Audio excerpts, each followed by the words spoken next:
사랑합니다. 옆에 분들과 인사합시다. 사랑합니다. 축복합니다. 인사하겠습니다. 네, 지난 주간도 잘 지내셨죠? 네, 힘들고 어려운 시간을 보내다가 오신 분들도 분명히 있으리라고 생각이 듭니다. 그 힘들고 어려운 그 무거운 짐들을 끌고 그래도 이렇게 주님의 전에 한 발자국 한 발자국씩 오신 분들 축복하고 하나님의 크신 은혜가 있기를 소망합니다. 그리고 이 시간 하나님이 주신 은혜를 통해서 다시 한번 힘을 얻고 돌아가시기를 간절히 축복합니다. 사도행전 말씀을 저와 여러분들이 오늘 살펴보기를 원합니다. 요한복음을 지난주까지 보고 오늘 사도행전의 말씀을 봅니다. 오늘 특별히 말씀의 제목이 무엇입니까? 예수님의 마지막 설교입니다. 지난번 우리가 마태복음을 살펴보면서 예수님이 공생애를 시작하시며 첫 번째 한 설교의 내용이 무엇이었습니까? 회개하라, 천국이 가까웠느니라. 회개였습니다. 하나님의 나라, 천국에 대해서 선포했습니다. 긴박하게 이르렀다. 하지만 그때가 언제인지 깨어 있어라. 언제든지 근신하고 깨어 있어라. 그때가 언제인지는 알지 못하기 때문에 늘 긴장된 마음으로 깨어 있으라고 말씀하시면서 예수님께서 이 땅 가운데 오신 목적이 무엇이었습니까? 건강한 자에게 필요하지 않았습니다. 병든 자에게 필요했습니다. 의인에게 필요 없습니다. 자칭 의인에게는 필요 없습니다. 나를 기꺼이 예수님의 십자가 앞에서 죄인이라고 고백하는 자에게만 예수님이 필요하시죠. 죄인을 불러 회개시키러 이 땅 가운데 오셨다라고 주님께서 말씀해 주셨습니다. 그것이 예수님께서 오셔서 하신 설교였고 또 하신 삶의 목적이었습니다. 하시는 동안 예수님께서는 여러 병자들도 물론 고치셨지만 그 중심에는 언제나 하나님의 나라에 대한 선포와 가르침이 있었죠. 그렇게 예수님께서는 사역을 하시면서 우리가 잘 알고 있는 것처럼 바리새인들과 종교 지도자들의 그런 시기와 또 그들의 질투로 억울하게 또 모함에 많은 사람들이 선동되어서 끝내는 자신들의 왕으로 삼고 싶었던 존재였지만 예수님을 십자가에 못 박았습니다. 못 박았다라는 것은 그 십자가에서 그들이 가지고 있었던 모든 존경심까지 다 못 박았다라는 뜻이죠. 순환을 받고 말씀대로 3일 만에 부활하셨습니다. 그리고 하나님 나라로 승천하셨죠. 그 과정 속에 오늘 우리들의 말씀이 시작되어집니다. 사도행전 1장 3절 말씀입니다. 같이 한번 읽어볼까요? 시작. 그가 고난 받으신 후에 또한 그들 확실한 많은 증거로 친히 살아계심을 나타내사 40일 동안 그들에게 보이시며 하나님 나라의 일을 말씀하시니라. 아멘. 그가 고난을 받으셨습니다. 십자가였죠. 죽으셨습니다. 그리고 난 다음에 부활하셨는데 확실하다라고 말합니다. 의사였던 누가가 누구보다도 가장 이렇게 사실에 대해서 중요하게 생각하는 의사였던 누가가 확실하다. 많은 증거가 있다. 친히 살아계심을 사람들에게 나타내셨다라고 이야기하고 있습니다. 고린도전서에서는 15장에는 이렇게 말합니다. 고린도전서 한번 말씀을 보여주시겠습니까? 4절, 5절, 6절인데 같이 한번 읽겠습니다. 시작.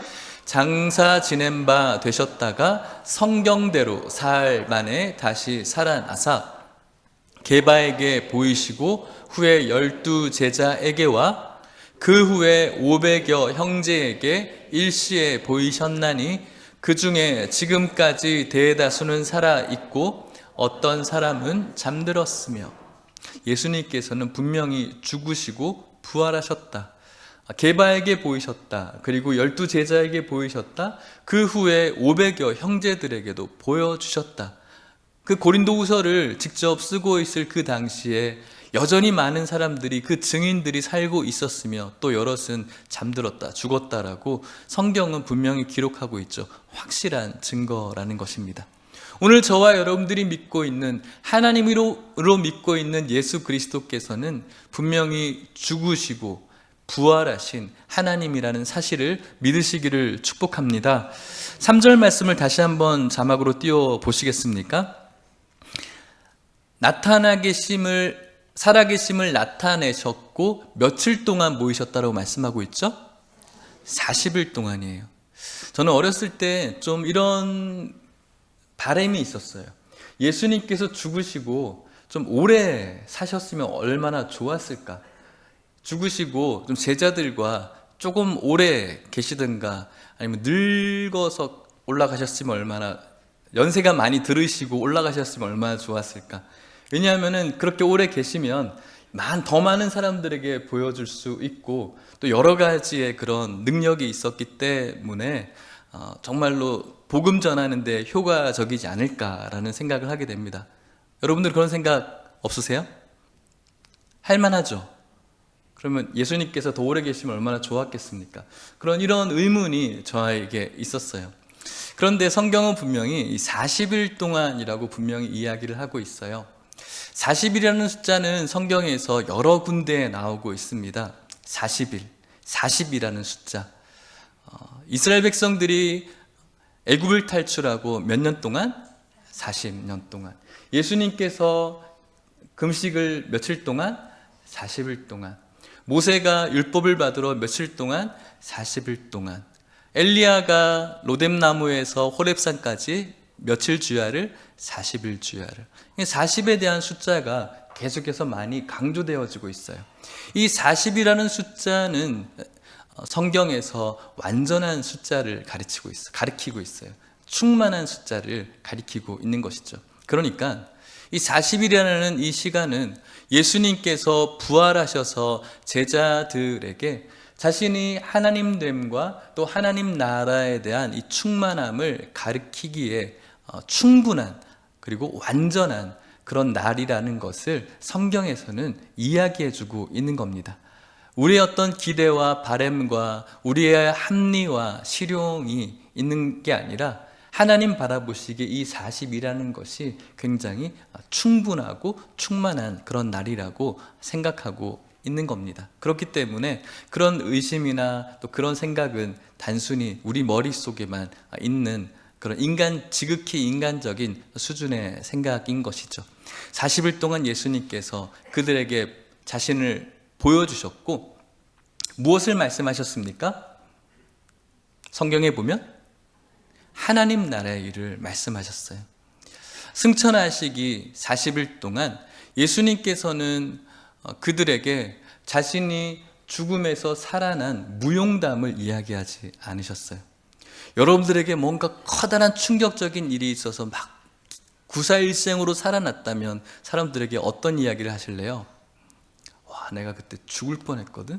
근데 내가 기적적으로 살았어.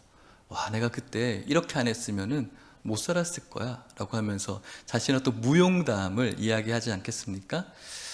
저는 연예인 간증을 그렇게 별로 좋아하지 않습니다. 대부분 들어보면은 자신의 어떤 무용담에 그치는 부분들이 너무 많기 때문에 그래요. 간증을 하면은 자신의 무용담으로 점철된 이야기가 너무너무 많아요. 사람의 완악함이고 전 죄성이라고 생각하거든요.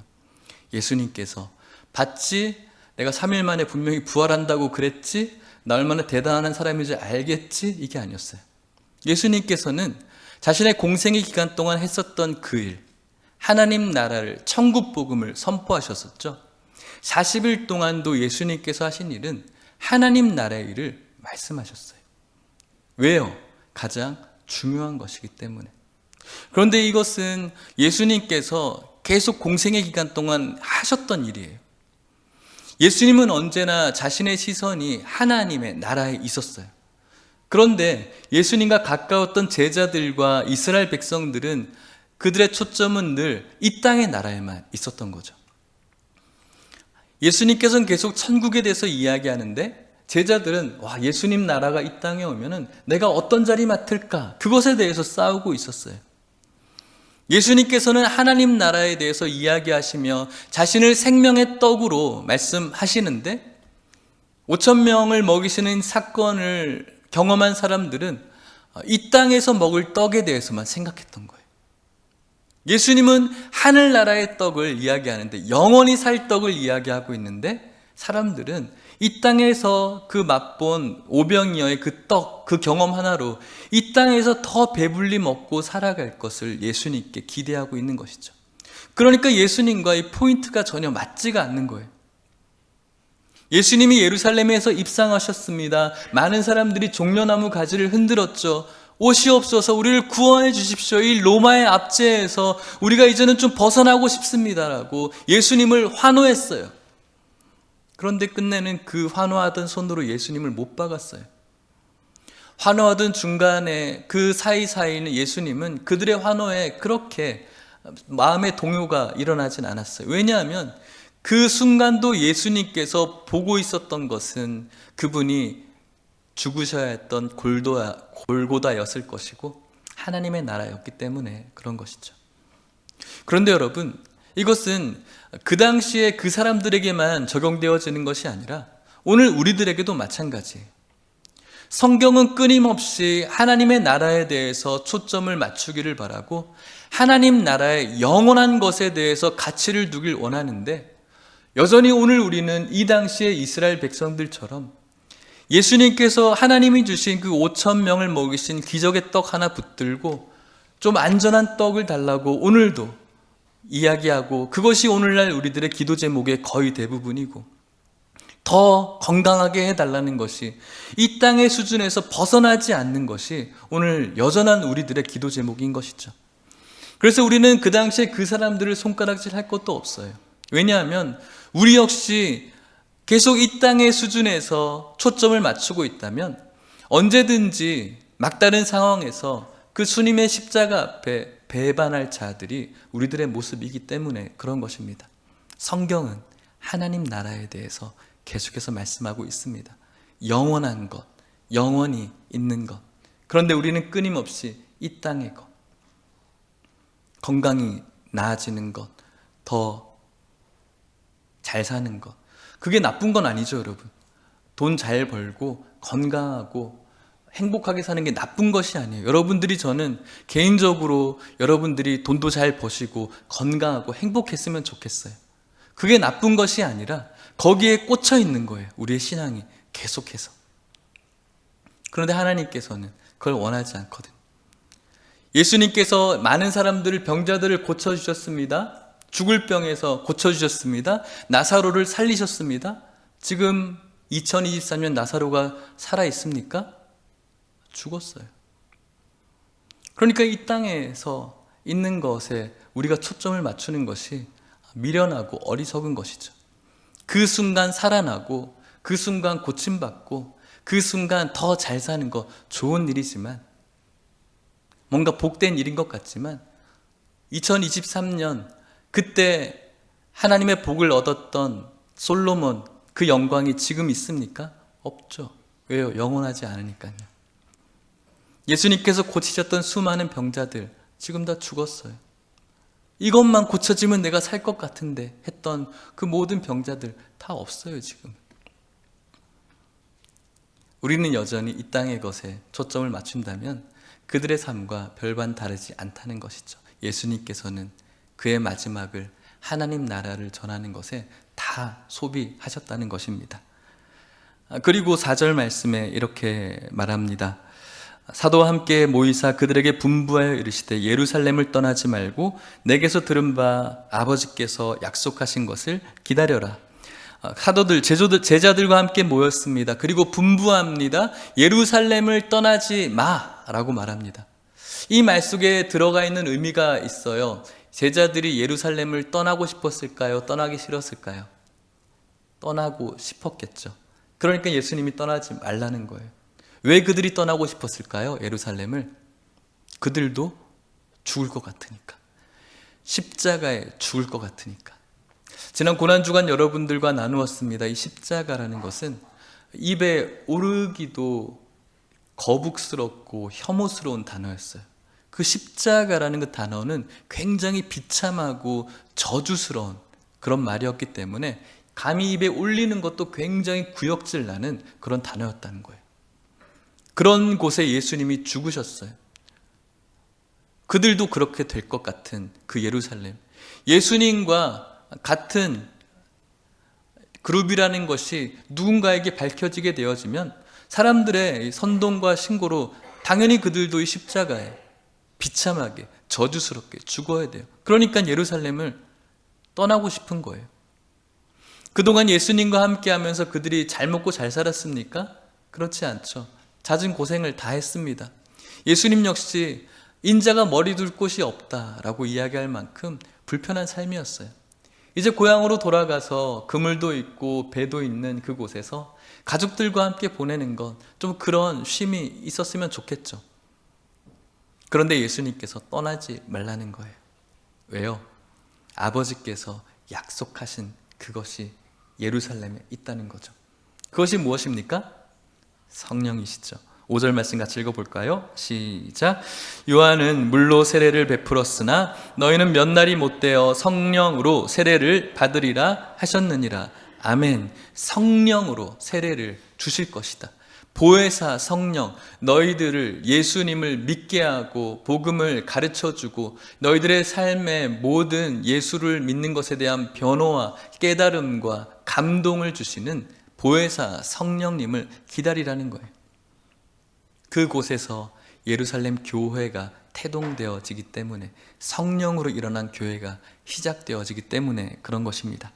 6절 말씀입니다. 같이 읽어볼까요? 시작. 그들이 모였을 때 예수께 여쭈어 이르되 주께서 이스라엘 나라를 회복하심이 이때입니까? 하니 그들이 모였습니다. 제자들이 모였습니다. 이 모였다라는 단어는 굉장히 중요한 단어예요. 에클레시아라는 단어가 있어요. 부름 교회라는 헬라어 단어거든요. 이 뜻은 부름받은 자들의 모임이에요. 교회는 모여야 되는 거예요. 흩어지는 것이 아니라 모였다라는 것은 예루살렘 교회의 태동을 알리고 있는 것이죠. 교회는 부름받은 자, 예수님의 부름받은 자들의 모임, 에클레시아를 교회라고 하는 거예요. 그래서 교회는 모여야 되는 거예요.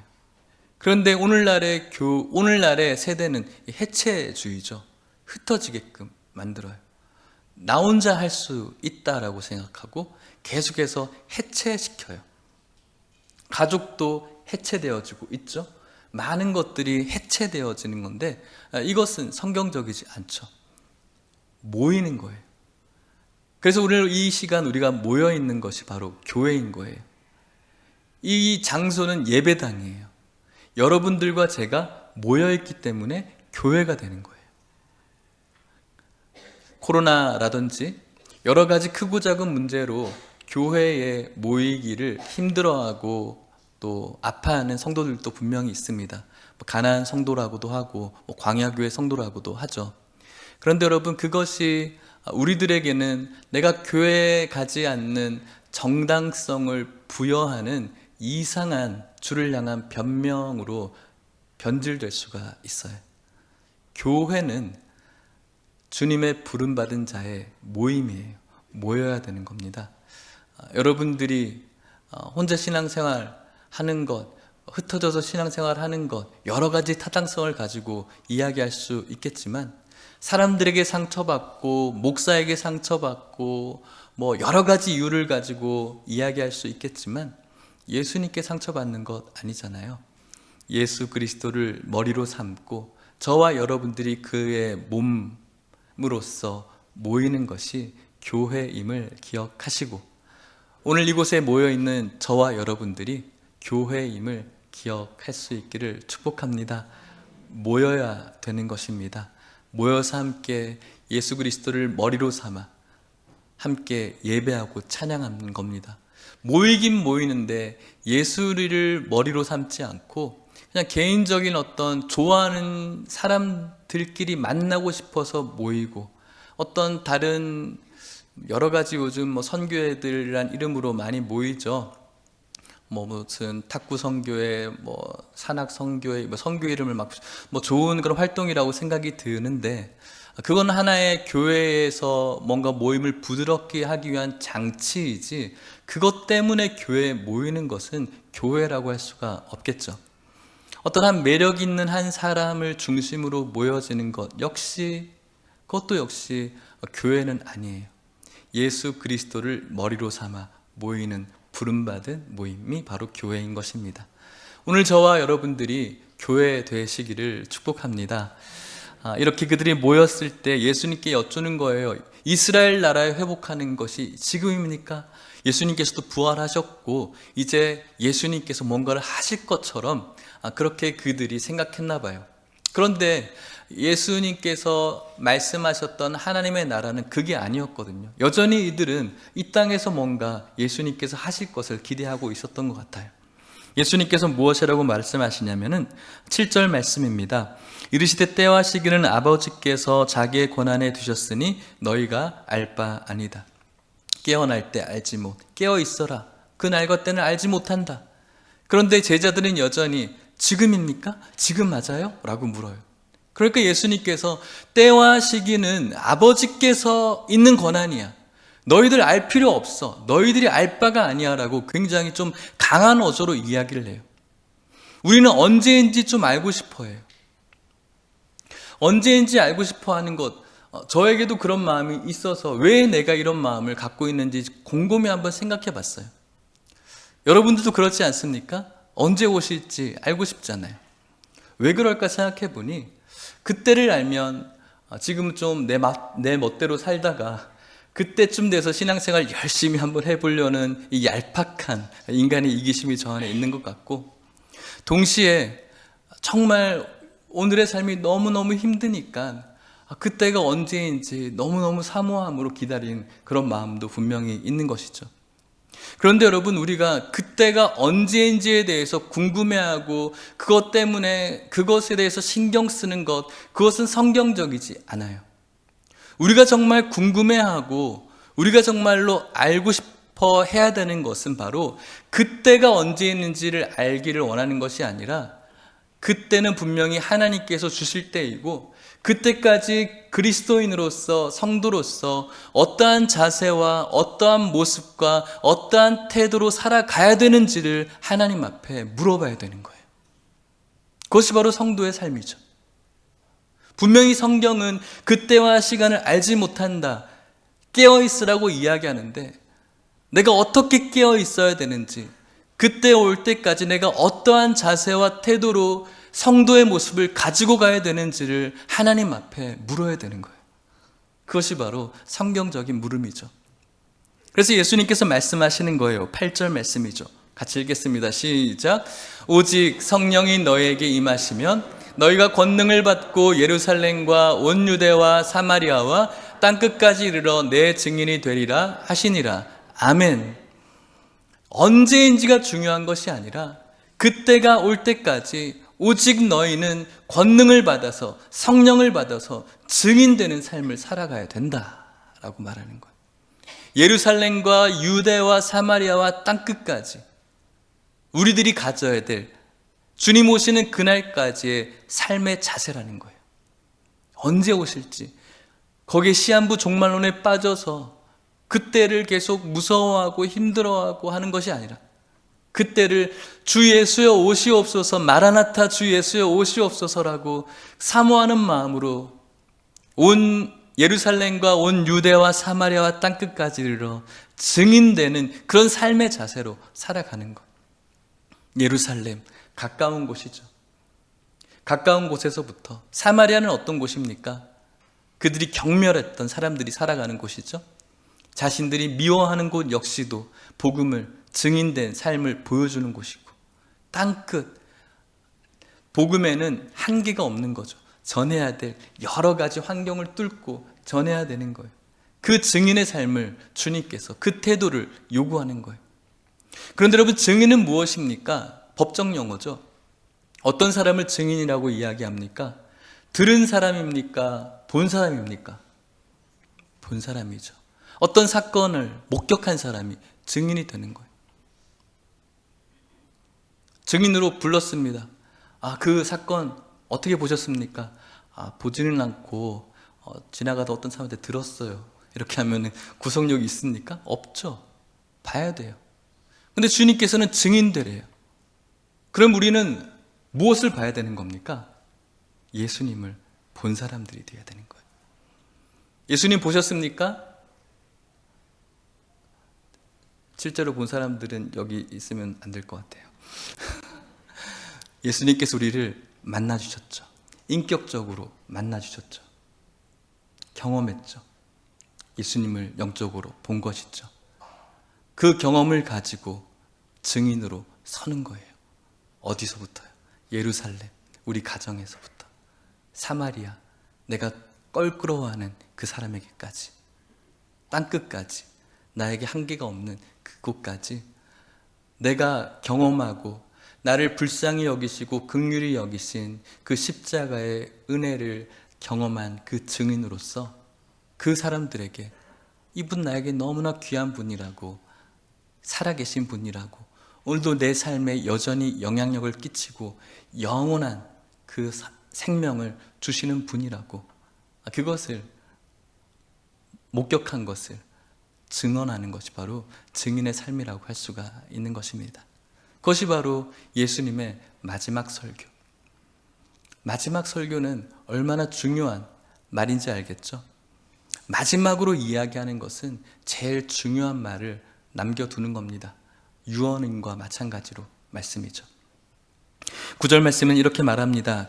이 말씀을 마치시고 그들이 보는 데 올려져 가시니 구름이 그를 가려 보이지 않게 하더라. 말씀을 마치고 올라가셨습니다. 구름이 가려졌습니다. 구름은 성경에서 하나님의 임재를 나타낼 때 많이 쓰여지는 도구입니다. 하나님의 분명한 임재가 있었고 그곳으로 예수 그리스도께서는 올라가셨습니다. 10절 말씀에 보면은 올라가실 때 제자들이 자세히 하늘을 쳐다보고 있는데 흰옷 입은 두 사람이 그들 곁에 섰습니다. 올라가셨습니다. 하늘을 계속 보고 있습니다. 흰옷 입은 두 사람이 나타났습니다. 흰옷 입은 두 사람은 누구일까요? 천사들이죠. 천사들이 언제 나타났죠? 마리아가 넌 할 것이다라고 그 수태를 고지할 때 나타났죠. 또 예수님께서 탄생하실 때 나타났죠. 그리고 예수님께서 부활하실 때 나타났죠. 그리고 예수님께서 하늘로 올라가실 때 나타났어요. 그리고 예수님께서 다시 오실 때 나타날 거예요. 이 천사의 사역이었죠. 하나님의 올라가심을, 예수님의 올라가심을 두고 천사가 나타나서 제자들에게 깨우침을 줍니다. 같이 읽을까요? 11절 시작. 이르되 갈릴리 사람들아 어찌하여 서서 하늘을 쳐다보느냐. 너희 가운데에서 하늘로 올려지신 이 예수는 하늘로 가심을 본 그대로 오시리라 하였느니라. 아멘. 갈릴리 사람들아 라고 합니다. 좋은 말일까요? 별로 그런 말일까요? 좋은 말은 아닌 것 같아요. 지금까지 제자들, 사도들이라고 얘기했다가 갑자기 갈릴리 사람들아 라고 이야기를 해요. 왜 그럴까요? 어찌하여 하늘을 계속 쳐다보고 있느냐는 거예요. 이 갈릴리 사람들아, 어부들아, 이 세리들아. 예수님께서 본 그 자리를 가만히 우두커니 서서 보고 있는 자들은 제자들이 아니라는 거예요. 갈릴리 사람들이라는 거예요. 어부인 거예요. 예수님의 제자는 하늘만 그냥 바라보고 손가락 빨고 있는 자들이 아니라는 거예요. 예수님의 제자들은 하늘만 멍하니 보고 있는 자들이 아니라 주님께서 어떻게 살아가야 한다 하는 그 사명을 붙들고 실천하는 자들. 계속 하늘만 쳐다보고 있으면 된다, 안 된다? 안 된다라는 거예요. 너희들에게 올라가신 그 예수는 하늘로 가심을 본 그대로 이 땅 가운데 오실 것이다. 오실 그날까지 방금 말씀하신 그것처럼 언제 오실지에 대한 궁금증을 가지고 있는 것이 아니라 예루살렘과 온 유대와 사마리아와 땅끝까지 주님의 그 은혜를 목격하고 경험한 자로서 증인으로서의 삶을 살아가는 것. 그렇게 될 때 갈릴리 사람이 아니라 제자, 사도, 성도, 그분의 백성으로 불릴 수가 있는 것입니다. 그리고 오늘 저와 여러분들이 걸어가야 될 삶인 줄 믿습니다. 오늘 여러분들 혹시 갈릴리 사람들의 그 호통과 책망의 부름이 오늘 저를 향한 부름이고 여러분들을 향한 부름은 아닌가 생각해 봅니다. 그리스도인, 기독교인이라는 타이틀만 가지고 멍하니 하늘만 바라보면서 살아가는 그런 갈릴리인들아 호칭은, 우리들의 호칭은 아닌가 생각해 봅니다. 그것이 우리들의 본 모습이 아니라 주님 주신 귀한 사명을 붙들고 나아가는 것, 그것이 바로 오늘 저와 여러분들이 살아가야 될 이유이고 목적이라는 사실을 믿으시기를 축복합니다. 말씀을 마치도록 하겠습니다. 어제 아시안게임의 야구와 축구 경기가 있었어요. TV를 이렇게 보진 않는데 한번 딱 켰는데 야구가 하더라고요. 계속 보고 있으니까 하염없이 보게 되더라고요. 그런 일이 별로 없는데 굉장히 손에 땀을 쥐게 하는 경기라서 더 그랬던 것 같아요. 대만과의 경기에서 2대0으로 이겼거든요. 아슬아슬하게 이겼어요. 맨 마지막에 병살타로 딱 우리가 이겼죠. 9시쯤인가 같이 축구 중계로 넘어가더라고요. 9회인데 이거 그럼 어디서 하지? 찾으려고 막 다른 채널을 막 돌렸어요. 끝까지 보고 싶어가지고. 그러니까 다른 채널에 다행히 다 축구하는데 KBS가 2 채널이 있어서 다른 채널에 9회도 하더라고요. 끝까지 보게 됐어요. 나중에 병살타를 딱 잡고 막 기뻐하는, 환호하는 그것 속에 저도 막 같이 혼자 있었는데 막 환호했어요. 대만 팬들은 눈물을 흘리기도 하고 이렇게 낙심하고 절망하더라고요. 그 후에 다시 채널을 바꿔서 이제 축구를 보기 시작했어요. 축구도 일본에게 지고 있더라고요. 그리고 난 다음에 1대1로 비기게 되어지고 2대1로 역전을 했는데 마지막 그 인저리 타임을 6분 정도였는데 왜 이렇게 긴지 하면서 막 속상했어요. 왜 이렇게 시간이 안 가는지. 그러면서 딱 종료를 알리는 휘슬이 부니까 와 하는 이런 함성과 함께 저도 같이 막 흥이 났어요. 얼마나 기뻤는지 몰라요. 그리고 축구 선수들 중에는 눈물 흘린 사람도 있고 사람들 중에서도 눈물 흘린 사람이 있고 또 일본 사람들은 또 슬픔의 눈물을 흘린 사람들이 있었어요.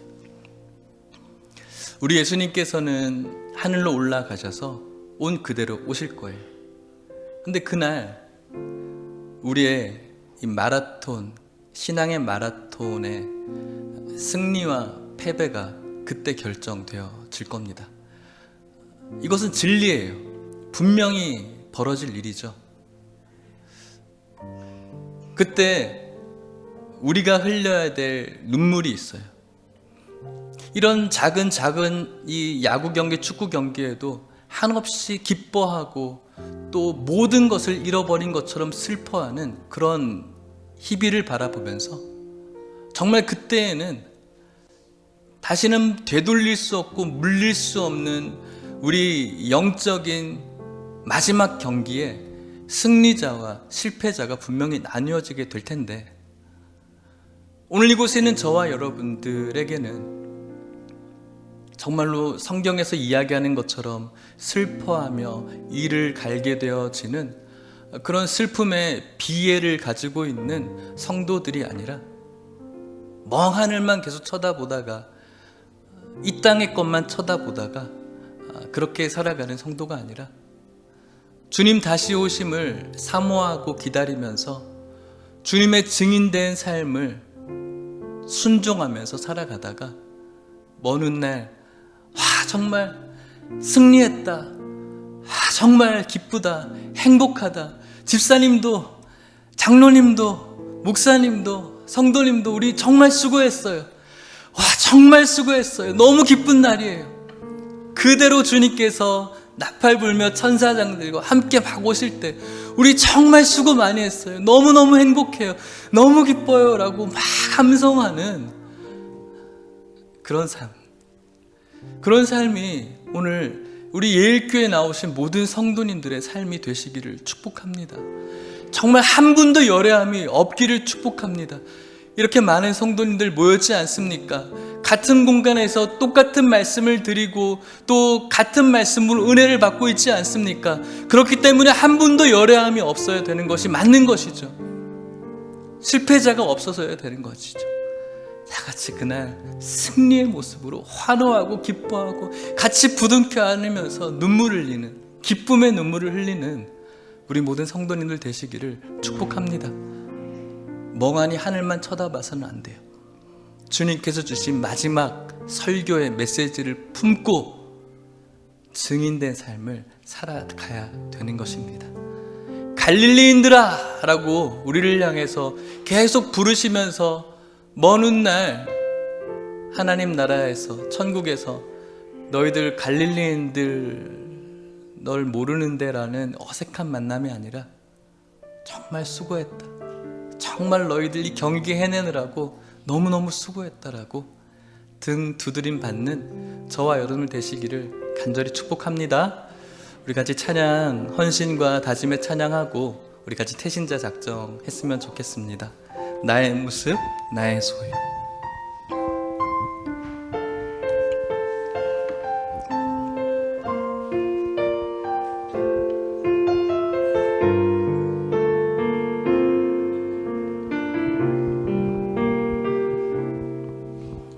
나의 모습, 나의 소유, 주님 앞에 모두 드립니다. 모든 아픔,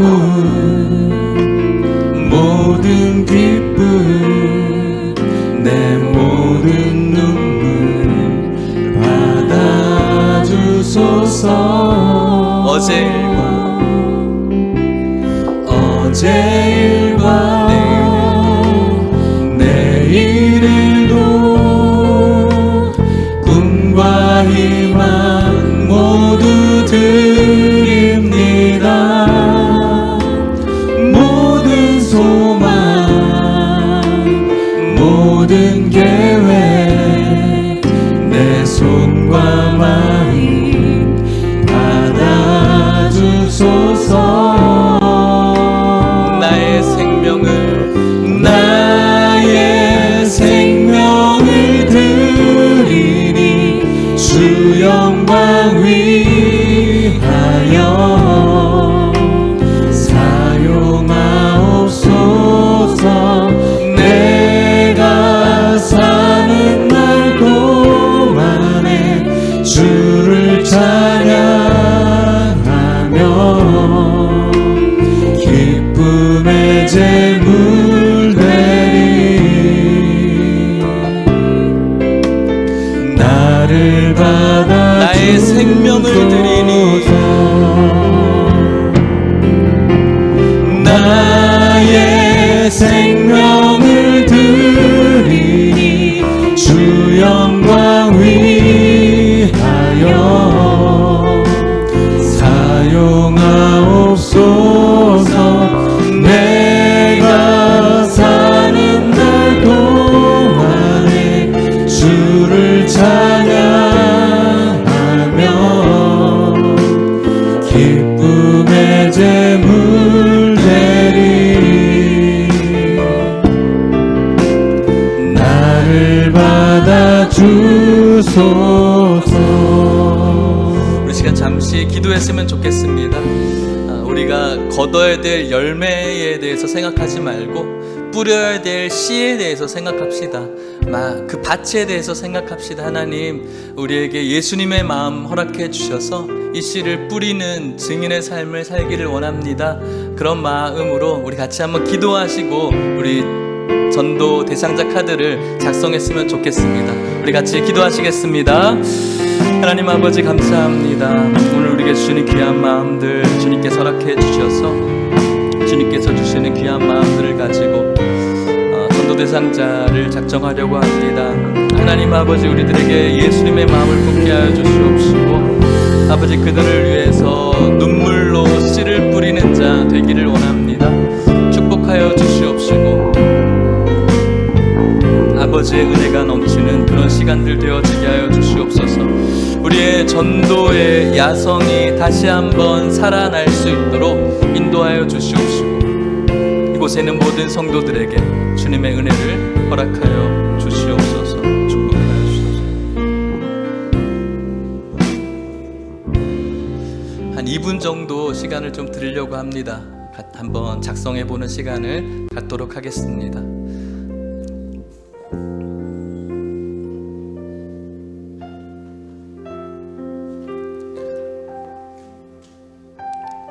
카드 없으신 분 있으신가요? 어쩌면 이 시간이 나 이런 거 부담스러운데 이런 분들도 있을 거라고 저는 생각이 들어요. 그런데 여러분, 우리들에게는 거룩한 부담이 있어야 됩니다. 그게 성경적인 것이죠. 그 부담감을 가지고 기도하면서 살아가는 것이 성도의 모습인 것입니다. 한 2분 정도 시간을 갖고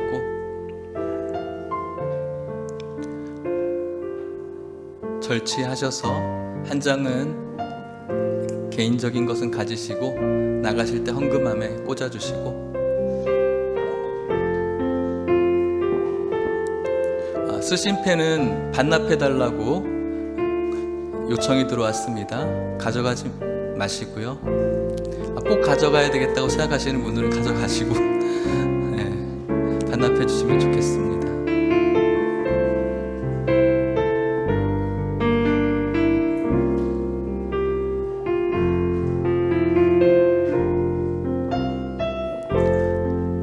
제가 한 달 동안 이 영혼을 위해서 기도하겠습니다. 이 영혼을 위해서 제가 섬기겠습니다. 이런 마음으로 작성해 봅시다.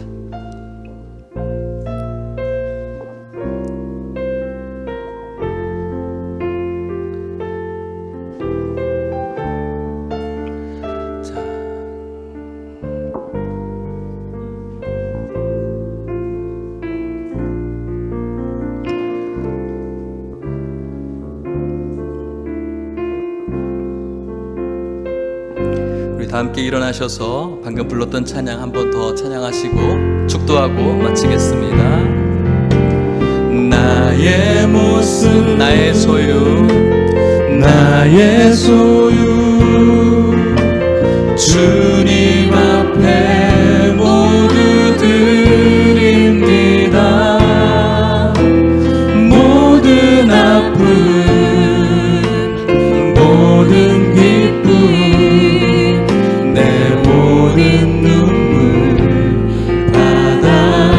증인으로서 살겠습니다. 나의 생명을 갈릴리인들아라고 불리지 않겠습니다.